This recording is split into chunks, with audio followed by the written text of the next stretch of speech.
Olá, tudo bem? O objetivo da aula de hoje é compreender em linhas gerais o capítulo 2 da obra da Hannah Arendt, A Condição Humana, que vai discutir esfera pública e esfera privada.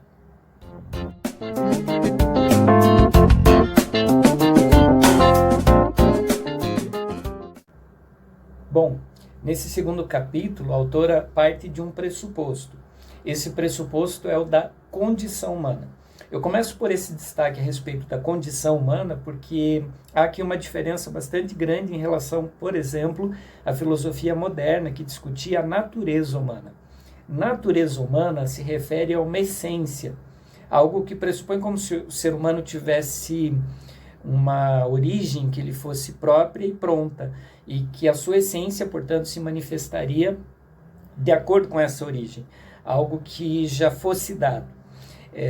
Na perspectiva da condição, há uma interação, há uma manifestação de quem somos a partir de um conjunto de relações. Essa condição humana, ou seja, essa construção humana, dá-se fundada principalmente naquilo que a Hannah Arendt vai chamar de ação. Ação é o quanto a gente consegue interagir na sociedade e no mundo que pertencemos, atravessados pela cultura que também fazemos parte. Então, não há humano, não há condição humana sem esse aspecto cultural e relacional com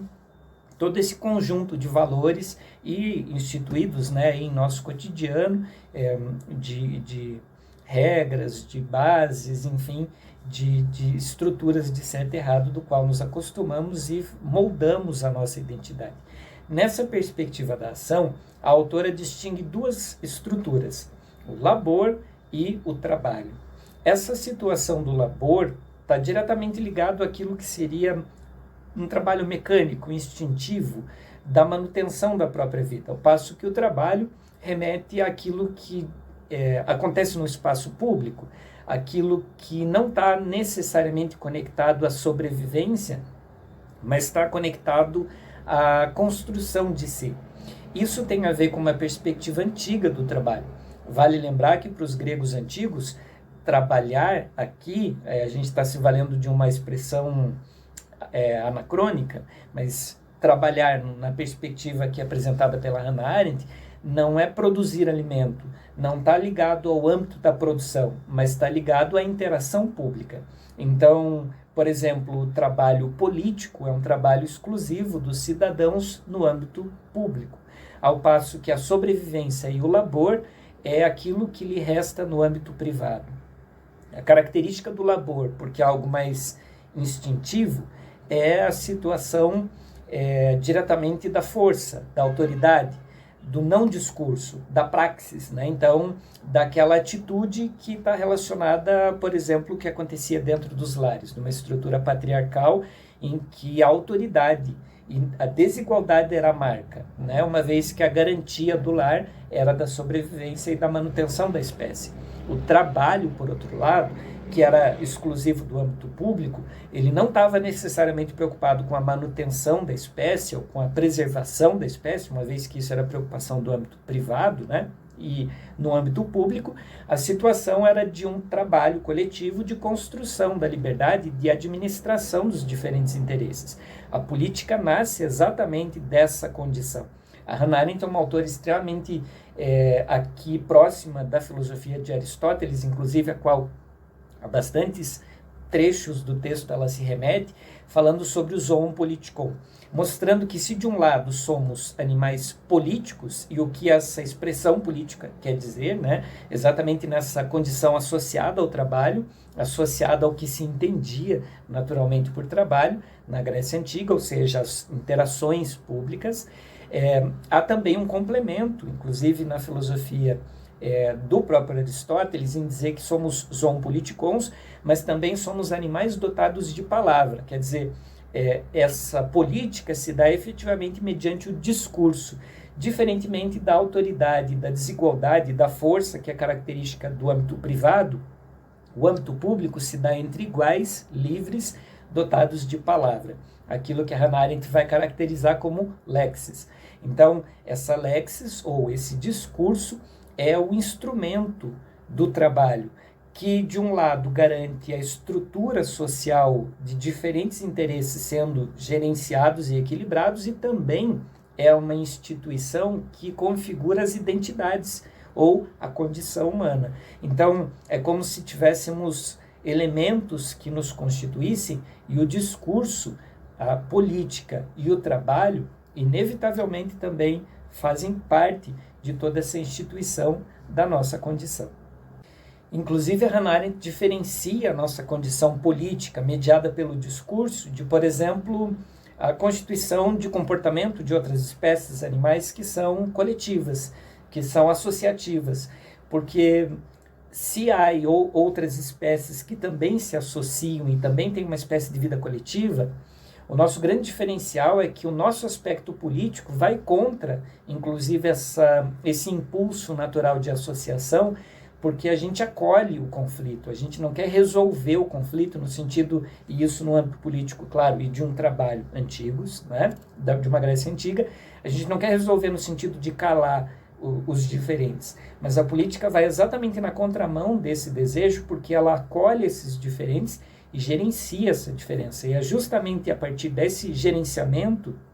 é que é possível efetivamente o que a Hannah Arendt chama de vida ativa, uma vida diretamente livre que se dá a partir dessa atividade de uma construção da polis e também de uma autoconstrução, de uma construção de um espaço que permite construir-se. E é daí, inclusive, que vem toda a condição de quem somos e da nossa relação com o espaço que interagimos. E o objetivo da autora, uma vez situado, né, o que queria dizer o trabalho e o espaço público, por exemplo, na Grécia Antiga, ela foi mostrando, né, a transição aí na sequência do texto de, por exemplo, o que se tornou essa condição pública e também o espaço privado. E isso começa com uma espécie de empobrecimento já na sociedade romana, inclusive numa conversão que, apesar de ser de um nome, de um idioma, de uma palavra que muda, mas que remete não só a essa mudança semântica, mas também prática, que é a transição do que se entendia por político para agora sociedade cidadão. Porque para Hannah Arendt, quando se trata aqui de uma conversão do que era política para agora uma sociedade, a gente já tem aqui uma perda dessa condição de administração dos diferentes, da possibilidade do gerenciamento do caos e da, sobretudo, liberdade. E isso se evidencia, inclusive, no modo como,